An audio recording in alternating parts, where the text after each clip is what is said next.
What's up guys, I'm Phoenix Master 1 and welcome back for some more Fire Emblem Heroes, and this is gonna be my Forma building guide for this month's Hall of Forms featuring Halloween Nowi, Bright Tharja, Summer Cordelia, and Dancer Inigo. So I'll be going over the best options and the best skills that you can get on them to get the most value out of your Forma Soul, and I'll also be sharing my opinion of them as units and if they're worth the Forma Soul or not, especially if you're a free-to-play player. I make these Forma guides every single month, and if you do find them helpful, I would really appreciate if you could hex that like and subscribe button just like Tharja. And with that said, let us begin. So if you have any kind of doubt about Hall of Forms or Forma Souls, make sure to check out my comprehensive Forma guide in the description. And this Hall of Forms is going to be having skills including up to the Abyss and Muspel banner as well as the Cyan banner. So we have got stuff like Attack Rest Catch from Happy, Attack Speed Fortrace from Constance, and the Cyan weapons like Luminous Grace.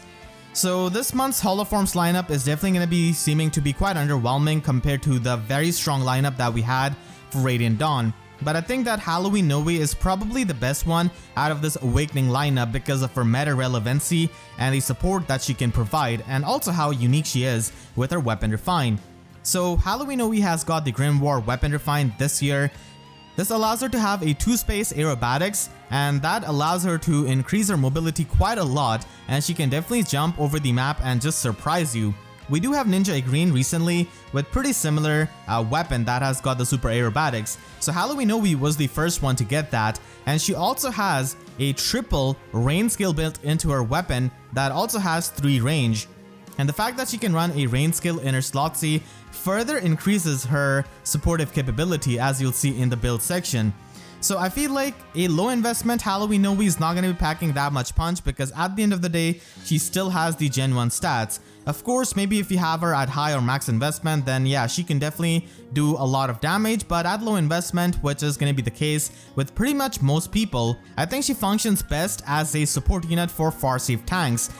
So the basic strategy of using a unit like Halloween Nowi for support is that you can put her on the front line and then have her saved by a near save unit and a far save unit. So Nowi is going to be on the front line just debuffing the opponent's stats during the combat with her range skill, and then the far save or the near save unit can jump in and protect her from the attacks and actually take benefit of the debuffs that Halloween Nowi is going to be doing to the opponents.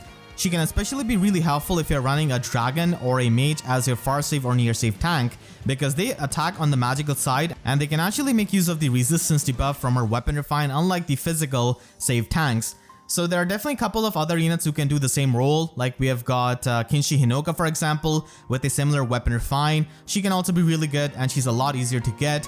We also have Ashnard in the Grail pool, and he has got a similar weapon where he has got this kind of daunt effect. So it really depends on you on how much you want her support and her mobility. For a free-to-play Forma unit, I don't think she's most worth because her role can be done by other units as I mentioned before, and I think most people who do not have her at high or mid merges are going to be using her as a support unit for the save ball teams. So in that case, you can use the other units. But if you really like her, then here are some of these skills that you should be focusing on getting.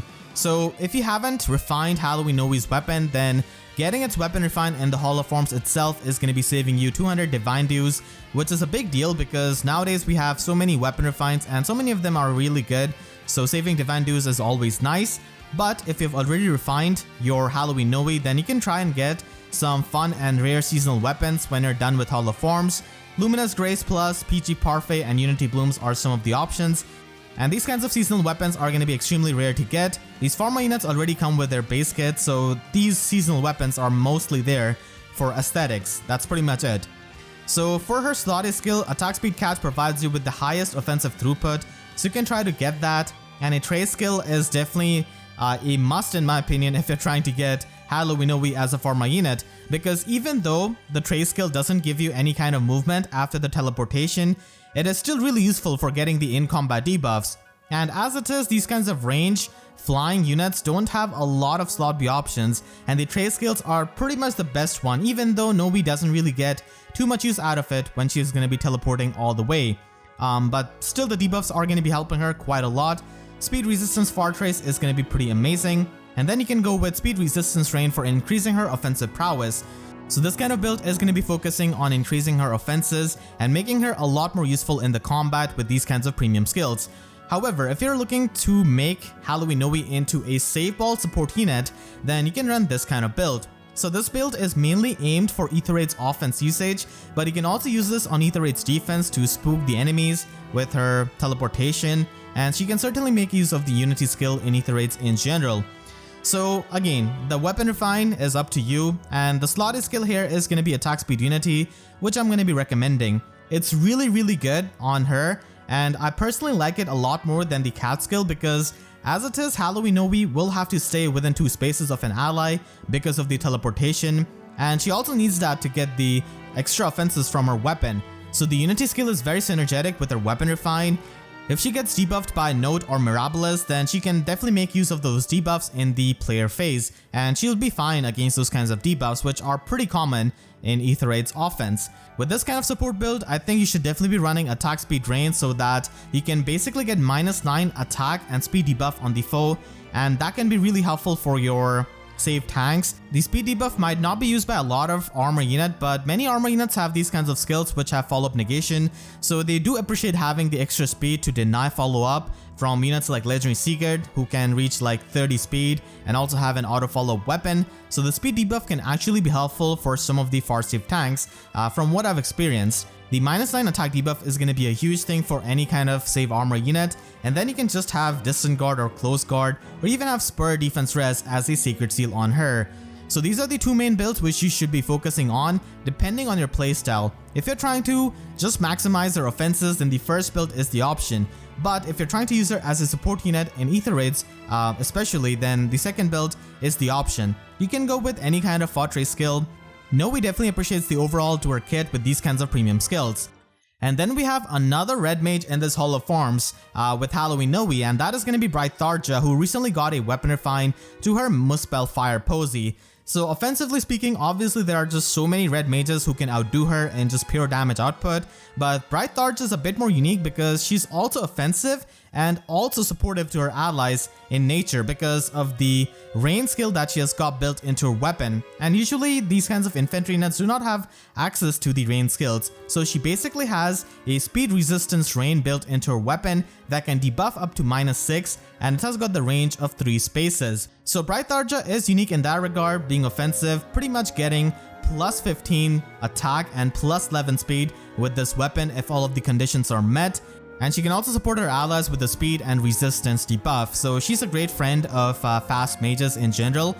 So like I said in my Halloween Nowi section, these kinds of units with a rain skill in their weapon can be used as a support unit for your save armor strategy. Unfortunately, Bright Tharja does not provide the one debuff that pretty much any kind of far save or near save armor tank appreciates, and that is the attack debuff, so she's kind of lacking in that regard, and she cannot really run a attack speed rain skill like Nowi can, so there she kind of faces the competition, but overall she's a decent unit. I don't really think, again, she's worth the free-to-play Forma Soul unless you really like her and just want to use Tharja on your team or just trying to complete a merch project.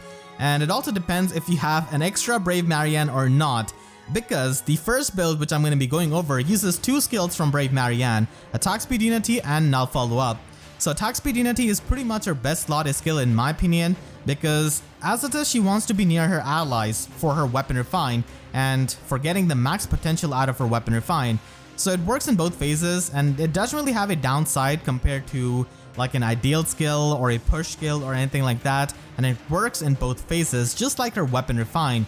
So it's a really great slotted skill that also protects her from the debuffs. And if you have not refined her weapon, again you can go with the weapon refine. Otherwise, you still have the same inedible red options which I went over in the Halloween Nowi section, and this kind of build is universally useful because she can be used in any kind of game mode with this build. She can also be used in Aether Raid's offense as a support unit for a save ball with this kind of build, because we do have Joint Drive Attack here for supporting those armor units and giving them some extra firepower, and the Sacred Seal is pretty flexible. Null Follow-Up is a really good option on her with her speed, and there are a fair amount of green threats who have some kind of follow-up negation skill or some kind of auto follow-up, so having Null Follow-Up makes her matchups much better against those green threats and those kinds of units in general. And if you want to have another build on her and some alternate options, then you can try the second build which I've highlighted. So if you already have Null Follow-Up on her and you already have a Joint Drive skill, then Lull Speed Resistance and Time Pulse could be a good alternate option I definitely prefer the first build a lot more, but if you want to have these skills, then this can also be an option. And finally, if you want to run a more supportive slot B skill, then a Ruse skill could be an option.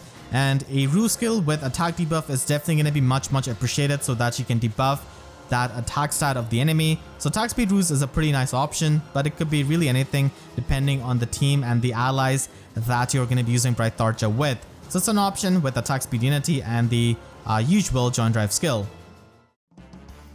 Summer Cordelia is one of those early seasonal units without a preferred weapon, and unfortunately she is in a very competitive class type of a Lance Cavalier.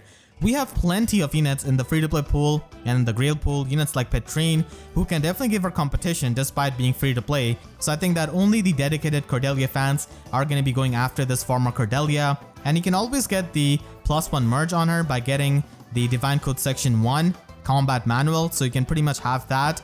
But yeah, for the free-to-play Forma Soul, I don't really think she's worth it unless you're a huge Cordelia fan. For Summer Cordelia's weapon, try to get a rare seasonal lance. We do have Unbound Lance now at 3-star 4-star pool with Marcia. So that weapon was previously a bit hard to get, but now it's a lot more accessible. So that's why you should try to go for either Springy Lance Plus or its Curdance, which are a lot harder to get. And Ninja Yari Plus could also be an option only if you have her at high investment or max investment. Then she could quad attack with that, but at low investment with Ninja Yari, you're pretty much going to be embracing the 0x4 meme. So I wouldn't really recommend that for a low investment Cordelia. And as it is, I think that Ninja Naginata Plus from 4-star Ninja Male Korin from the banner that's going on right now is a lot better for her than Ninja Yari, because she appreciates the true damage a lot more than the extra speed that she gets from Ninja Yari. So that is my opinion on her weapons that you can try to get. It really depends on what kind of investment you have on Summer Cordelia, in my opinion. I pretty much prefer Springy Lance on her because it allows her to have better offenses, and Surge Sparrow is a really solid option on her along with attack speed Catch 4. Surge Sparrow is going to be giving her the consistent healing with a damaging special, and that is extremely useful if you're running a Trace skill in slot B. So she can be healthy by herself, and a Trace skill in her slot B is going to be very optimal. Lult skills can be used, but Trace skills are just so rare to get and hard to come by, and they just work so well with these kinds of Cavaliers who have 3 movement as it is. A Menace skill like Attack Speed Menace or Attack Defense Menace is going to be a pretty good option, especially if you're running a Cat skill, and in general they are pretty good premium options. You can also try to run her with its Curdance Plus if you're really trying to run her with Gale Force. Cavaliers do not have access to Flashing Blade, they only have access to Heavy Blade, and Summer Cordelia just does not have enough attack to trigger Heavy Blade consistently. So its Curdance can definitely help you bring down the cooldown of Gale Force, and that could be really helpful if you run her with Veluria or some kind of unit who can reduce her special cooldown even further.